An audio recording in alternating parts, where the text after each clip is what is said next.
All right, so I just quite literally walked in the door from seeing the Batman, and I'm still kind of like fuzzy and shook up from the movie because it was honestly an epic movie. I gotta hand it to Matt Reeves. He did an incredible job creating a really epic Batman story. And I say that quite literally because personally for me, I feel like that this is one of the best Batman stories we've ever gotten because nothing against The Dark Knight, I absolutely love that movie and I actually still think The Dark Knight is a far better movie than this particular movie, but in terms of just a Batman story, this is by far one of the best Batman stories we've ever gotten on any screen, period. All right, so first and foremost, this is a non-spoiler review. I'm going to be doing a full spoiler review going over everything I want to talk about in this movie because there's a ton to unpack, so you'll see that over the weekend. But first thing I want to talk about is the length of the movie because a lot of people have been talking about that and the fact that the movie's too long.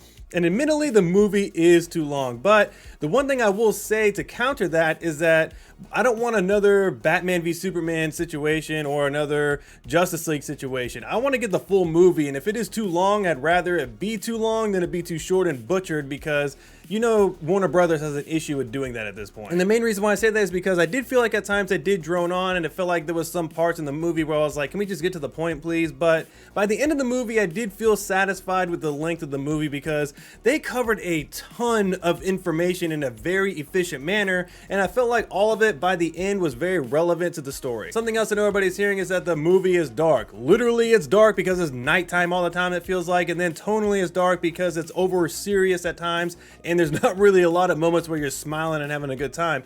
Well, I have to say that there were quite a few moments where I did get a big smile on my face because a moment was so epic, but in general, yes, it felt like it was nighttime all the time in the movie, and it was a very dark and serious movie, but for me, that actually is the Batman character. I don't like it when the Batman character is campy and too much fun. When you have a Batman solo movie, it's gotta be dark in my opinion. Sticking with the dark tone, there's moments in the movie where there's some stuff going on screen and then Bruce Wayne is kind of monologuing, talking about what's going on. And I really like that. I thought it was actually really cool to kind of hear him and how he thinks about things in Gotham, how he thinks about a situation. I don't know, it's just kind of cool. I was really surprised at how heavily focused this movie was on the Selina Kyle and Catwoman character. I mean, of course, Bruce Wayne and Batman are the primary focus, but it really felt like Catwoman and Selina Kyle were right there with Batman in terms of importance in the movie. And I don't say this lightly, but the Riddler is really, really menacing and epic in this movie. He was really good. I was surprised at how much I like this Riddler character,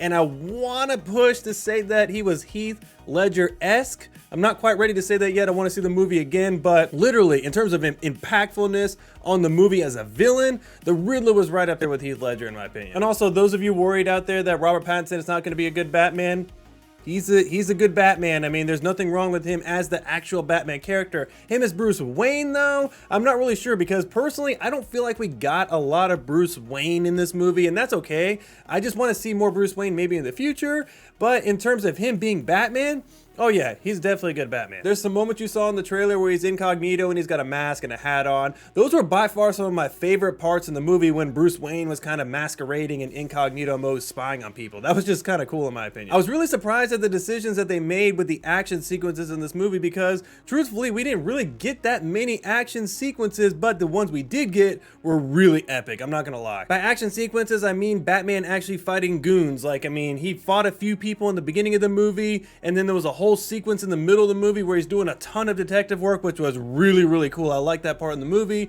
And then he had a lot of fight sequences at the end. But in between, like I said, in the middle, there was maybe one or two, but there was not that much fighting at all in the middle of the movie. Also, I gotta say that I love the city of Gotham in this movie. It feels like a living, breathing character in the movie. There's so much dark bleakness in the movie and it feels like its own character. Like I said, the one thing I will say is that going back to the whole dark tone, it's always raining. Why the heck is it raining non-stop in Gotham? I just don't understand. Lastly, there's no end credit scenes for this movie, so you don't have to worry about staying to the end of the credits, but nevertheless, have you seen the Batman? Are you gonna go see the Batman this weekend? Are you as hyped as I am right now? Let me know down in the comments below. But all right, that's it. Thank you so much, and we'll see you next time.